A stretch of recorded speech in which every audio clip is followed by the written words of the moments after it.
We all have times in our lives when we feel completely isolated, fighting a battle that nobody else around us truly understands. When you are going through a high-stress period, it is incredibly easy to retreat into your own head, pull up your emotional drawbridge, and let negative thoughts dictate your reality. But what if the key to surviving the most intense psychological pressure isn't a complex medical strategy, but a raw, unspoken contract of absolute loyalty with someone who refuses to let you walk alone? Let's travel back to the year 2009 into the sweltering high-danger sands of Helmand Province in Afghanistan.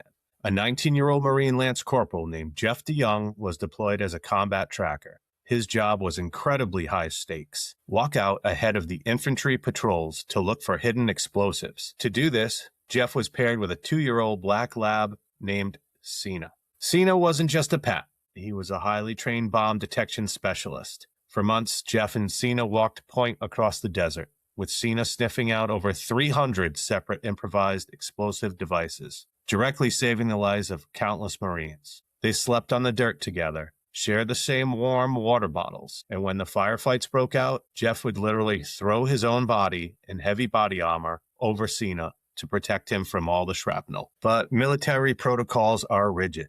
In 2014, Cena suffered a severe hip injury, and he was officially retired from active service in the military. Jeff was sent back home to Michigan, but because of a massive tangle of military red tape, Cena had to be left behind with a different unit. Back home in civilian life, Jeff found himself fighting a completely different kind of war. He was diagnosed with severe, debilitating post-traumatic stress disorder, or PTSD. The transition was brutal. He couldn't sleep, suffered from violent flashbacks, and felt an overwhelming sense of guilt and isolation. He felt like a stranger in his own town, unable to communicate his pain to his friends and family. He was completely spiraling, hitting rock bottom. Jeff later admitted that he was on the verge of giving up entirely when he received a phone call out of the blue from an organization called American Humane.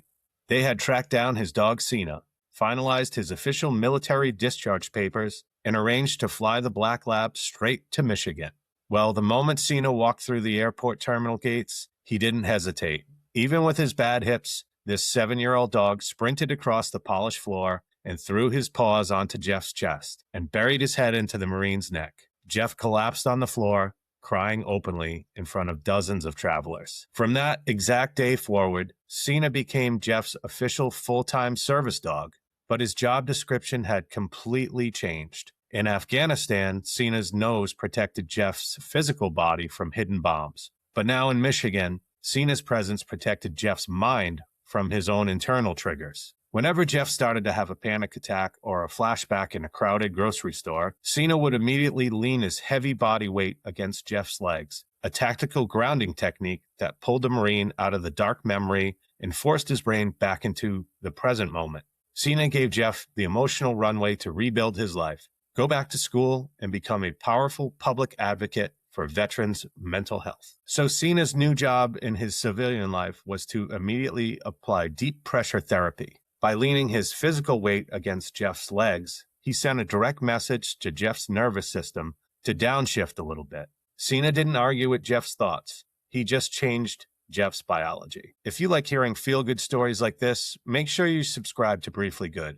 New episodes are published every Tuesday. In addition to an uplifting story like today's, I'll provide some actionable strategies that you can test out, and of course, a positive quote to send you on your way. So this story offers us an elite physical strategy to fight our own daily stress loops, the somatic reset. When you hit a wall of anxiety, overwhelm, or negative thinking, your brain tries to solve the problem by looping.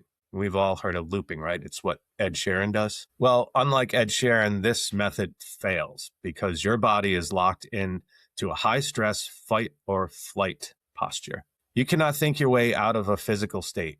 You've got to move your way out of it. Use these 3 physical shifts to trigger an immediate somatic reset. The first thing you want to do is drop your shoulders. Check your posture right now. When stress hits you, your shoulders creep up to your ears and your chest tightens up. Force your shoulders down and pull your shoulder blades together and back. It opens up your chest frame to break that physical stress posture. And now it's the grounding press. You want to plant both feet entirely flat on the floor. Take your hands, press them firmly down on your thighs or the armrest of a chair if you're sitting, and push down. Just like Cena the lab leaning against Jeff, this physical pressure provides immediate feedback to your brain that you're safe and anchored right there in the present room. And the final thing in this strategy is called the physiological sigh. Take 2 quick, deep inhales through your nose back to back, followed by 1 long, slow exhale out of your mouth. This specific breathing pattern immediately deflates the tiny air sacs in your lungs. It will drop your heart rate and force your nervous system to calm down in less than 30 seconds. So don't let a chaotic headspace dictate your day. Drop your shoulders, anchor your feet, reset your breathing, and let your body guide your mind back to solid ground. So for me personally, something like this happened on Father's Day this year. I was relaxing with friends and family on the back deck at my house, and I received a scary phone call from a family member who had just been involved in a car accident. Due to the circumstances, I wasn't able to get a ton of information, except that they were hurt and they didn't know how badly they were hurt. So my body goes into a whirlwind. I pretty much shut down. The first thing I wanted to do was get away from everyone and try to get my thoughts together. So I went upstairs, lay down in my bed, and took long, deep breaths to try to calm myself down. This helped a little bit, but I hadn't known this strategy here at this point.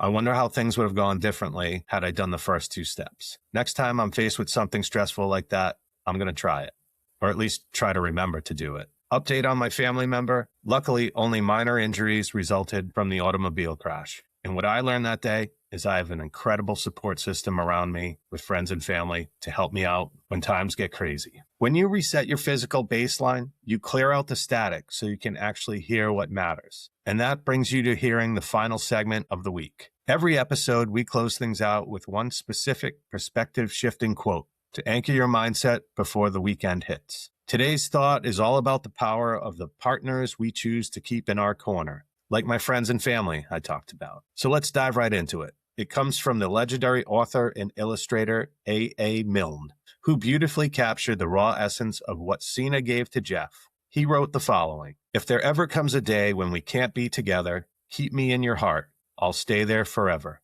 That's it for your quick mental reset this week. Get out in the world and do something good, even if it's brief.